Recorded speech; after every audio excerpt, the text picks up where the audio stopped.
Hey everybody, welcome to another edition of Toast Tuesday. It is July 23rd, 2024. I'm Mike, I'm your host here today. And hey, Cameron's on vacation, so we've got a special guest today. We've got Brittany here. Hey Brittany. Hey, how are you guys? I'm Brittany. I'm Jean's sister, and I'm from Jersey, but I've been coming up here the past 4 years to help out once a month, and it's been really fun to kind of see it grow here. And yeah. Yeah, so we love Brittany. So she's my sister-in-law, Jane's youngest sister, and she comes up here and helps us occasionally and works the weekend. So glad to have you here on Toast Yeah, I'm Tuesday. excited. So this is our first guest. So pretty excited about that. So all right, let's see how she does today. I'm sure she's going to be fine. Hey, before we get started, I have a plea. I have a plea to the fans. I have a plea to the audience, those of you that watch. We started out really strong. Episode number 150 views. Like I'm looking for thousands of views personally, but hey, you got to start somewhere, right? 150 views. The last episode, like 45 views. Yeah, that's not really enough. bad, right? And listen, I'm going to keep doing this whether you want to watch it or not. So we're going to continue to produce it. But my plea to you guys is, if you're watching this, if you're a fan of Toast Tuesdays, if I can just ask you to take 2 seconds out of your day when we post the link on Facebook, if you can just share that to your profile. Listen, I would love to have just random people. I know we have over 2,500 Facebook followers. We've got 2,300 Instagram followers. So way more than 100 or way more than 45 views. Yeah, whatever. Come on. So I'm just asking you, just really, if you can just take 2 seconds to share that on your Facebook profile or on your Instagram stories when we drop the link on there as well. That would mean the world to us, and in order to try and build this up and get more people watching it. So thank you in advance, and really could appreciate your help with that. All right, let's talk about what's happening at Toast Winery. Again, like we do every week, we're going to talk about our Monday night music. We had Tremaine again last night. We love Tremaine and his 90s grunge. We're also going to have another repeat entertainer on Monday next week. So Peter First is going to be back. Love Peter First. I actually found, I don't want to say found, like it sounds like I discovered him, but no, I found him we did a tasting event out near Binghamton at a place called Madrona. And he was playing there the day that we were doing that tasting event. And I loved him. I loved the style of his music. I loved the way he played. And we just got to talking, and he agreed that he would come out here to play for us at our place too. So we love Peter. He travels a long way to get here, so we're very appreciative of the fact that he's drives like an hour and 20 minutes when he comes out and plays. So, but we're super excited to have Peter back, and he'll be ready to go. Again, it's 5 to 7 on Monday evenings. Come out, relax, hang out, have a great time. All right. So that's going on. Let's see. What are we drinking today, Brittany? So we're actually not drinking today. That's true. There's no glasses in front of us. But what do we have in front of us here? So we are here to celebrate two of the wines we won in the New York Wine Classic this past week. Yeah, I mean, I talked about the New York Wine Classic last episode. We were so excited last year to have won Best in Class for our pet nat. Like it was like huge for us. Like we were so excited. It's actually a live show, so they actually do a Zoom. It's open to the public. Whoever wants to watch it can view it. And so they announce the winners of these things live. And well, listen, last year was amazing. We thought, you didn't think, hey, we're definitely going to watch again this year. Maybe there's a chance. I thought I had a few good wines in there that might have a chance to do something. We certainly didn't expect it. Yeah, no way. And to hear our name called out twice with all these other incredible wineries that have submitted entries that also won, I mean, I was just blown away to hear us called twice. So we won 2 awards for Best in Class. We won Best in Class Fortified Wine or Port Style Wine, and we won that for our Luminescence, which is our white port style wine. That was pretty awesome. So our luminescence is a blend of Traminette and Vidal Blanc. So I knew that I always wanted to do a white port like this. So this was something that was in the plans. This was from the 2022 harvest. I knew those were the exact two grapes that I wanted to use to make this blend. And we were blessed with being able to get these beautifully distilled Concord grape spirits. It might be a once in a lifetime opportunity, but somebody was distilling that over on the east side of the Finger Lakes, way out. I don't even know. But a lot of us, a lot of wineries here were able to get those spirits 95% pure, 95% ABV, which means it's just going to be beautifully clean. It's not going to be real bitey. It's going to be smooth. So we were able to get those spirits, and that's what's in our luminescence. We aged it in Hungarian oak, and it's just a super smooth, wonderfully drink it cold, refreshing after dinner kind of drink. I like to have it with a little dessert, absolutely. Yeah. So that was again, what an honor, what a thrill to have won that. The second award was for best non-vinifera wine. So meaning not your traditional European grapes, and we won that for our dry red blend called Bougie. Bougie Cuvée Rouge is the name of this wine. It's a blend of a grape called Corée Noir and Noire. 2022 was a tough year to get red grapes for us. I didn't have as many contacts then. The grapes were very limited due to some winter damage that came through. So I had an offer to get these two grapes. I'd never worked with them before. I thought, okay, I'd rather have some red wine than no red wine.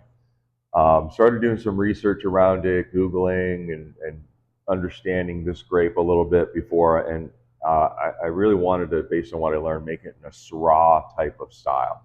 I used a Syrah yeast. I wanted to pull out all these spicy, peppery flavors that these grapes had in there. And I wasn't sure if I was going to do it single varietal, so we might have had a Corée Noir wine or a Noire wine. You certainly will find those out in the Finger Lakes. But when I blended them together, doing some trialing, it stood out so much bigger than both of these by themselves. So I said, I'm going to blend these together. Aged them in neutral oak for about 12 months. It's so peppery. What would you say, Britt? People love this one. People love this. It's like our best, I feel like our best red wine that we sell. If you're looking for those peppery notes, I think this one is for you for sure. Yeah, a lot of peppery notes. Again, dry red. So for those dry red wine drinkers, it's a great. To me, it's just it's it's a very robust, is how I would describe it. And we called it Bougie. We had to give a good wine like this a cool name. So Brittany actually, funny story, Brittany actually is the one that introduced me to the word bougie a few years ago, right? I'd never heard that word. And she threw it out there about something being bougie. I said, wait, what'd you say? Bougie. And then, so she's the one that actually gave me the idea for this wine. Some might say this wine might have been named after her, who can be a little bit bougie sometimes, right? I love the back of this label too. You want to read the back of the label for the people? I will read the back. It says, "This robust red wine pairs well with artisanal cheese, Sunday brunch, designer handbags, fox fur, and dinner parties. Cheers." Yeah, so there it is. That's bougie. You do several of those things, so no doubt about that. My favorite things your to do. Sunday brunch is something.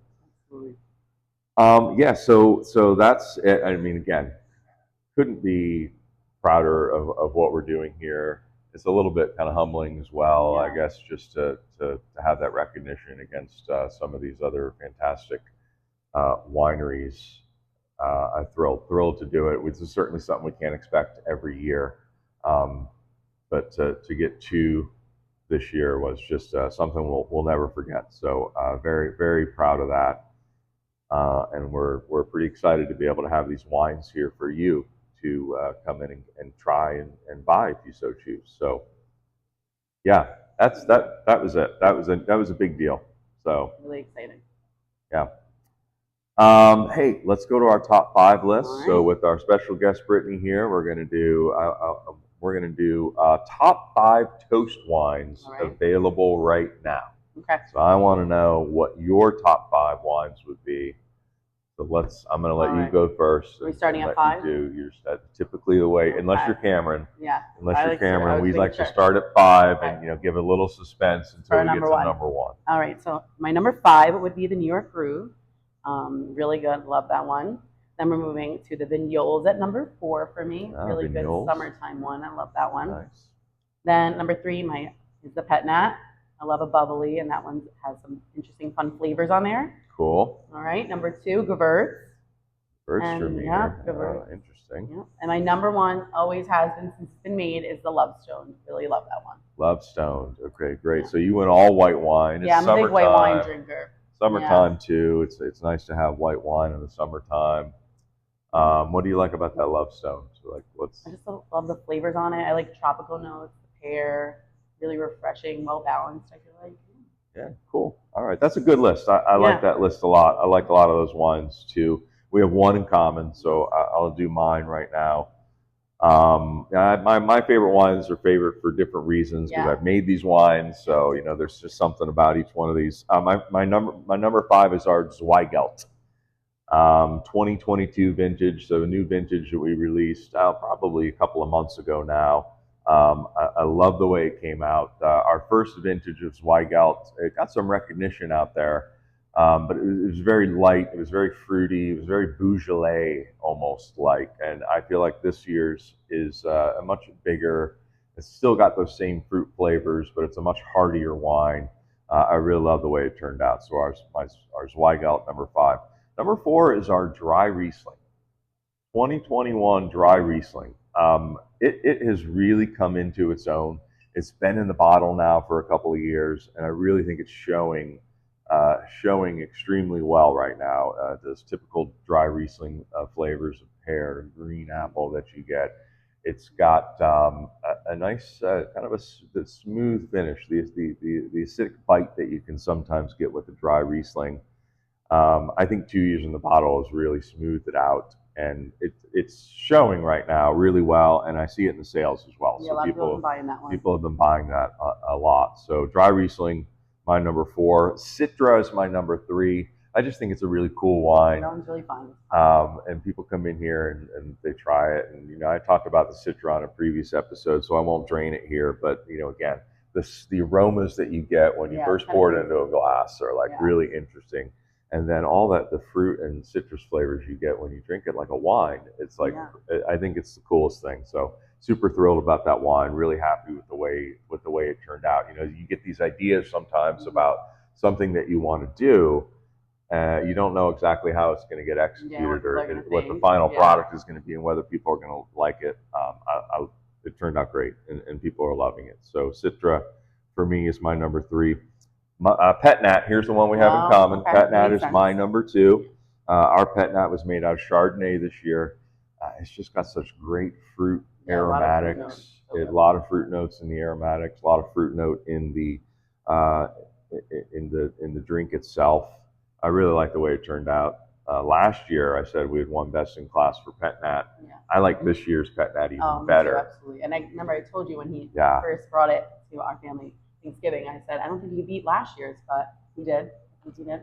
Yeah, but I thought maybe that one would have a chance, but it didn't show as well, I guess, at the New York Wine Classic. It still got a silver medal, and some good point ratings. So certainly proud of the Pet Nat as well. But I really love it. I think it's fantastic. Yeah, Brittany said, and we do a little family tradition when we make a Pet Nat every year at Thanksgiving. We bring it to the family Thanksgiving, and it's literally the first time we're opening it and trying it since we bottled it. So it's kind of a cool little tradition we have at Thanksgiving time. And lastly, and I'm cheating a little bit here, okay, with my number 1. It's not on the shelf. It's our Gruner Veltliner. So I've got a Gruner Veltliner. It's been bottled now for some time. A while now, I think. Yeah, we haven't put it on the shelf yet. It is available if you're a Toast Wine Society member. So if you're part of our wine club and you're a member of Toast Wine Society, it is available. So it's not really cheating. Not exactly. It's not available for everybody yet, but I love it. It is so clean. It is so crisp. I'm just really happy with the way that wine turned out. I can't wait to get it on the shelf and introduce it to everybody. But we are tasting it right now for wine club members, and you certainly can buy it as well. But yeah, really love that wine. Can't wait to get it out on the shelf for everybody else. So that's it. That's the top five. I think that's good. Good top five. So what do you think? So good fill in. Good. You comfortable? You enjoyed it? You enjoyed your time here? All right. Brittany's also my partner in wine sometimes. Yes, so we go out wine tasting occasionally. Have a lot of fun together. And hey, I might take a camera along next time we go and share some of the experience that we have. That'll be fun to do. So, like we do with every show, Brittany, I'm going to close out with a toast. All right. All right. Would you like to do the toast? No, I think you're really good at it. No, you don't get to do the toast. Only I do the toast. Cameron might get to do the toast one day, but not yet. So this toast influenced from a song. I was like 10 or 11 when this song came out. It's the first time I ever heard a rap song. Back when I was 10 and 11, I loved it. I loved this song. I thought these particular words I thought were perfect for what we're celebrating today with the New York Wine Classic. I don't mean to brag. I don't mean to boast, but we're like hot butter on a breakfast toast. Cheers. Cheers.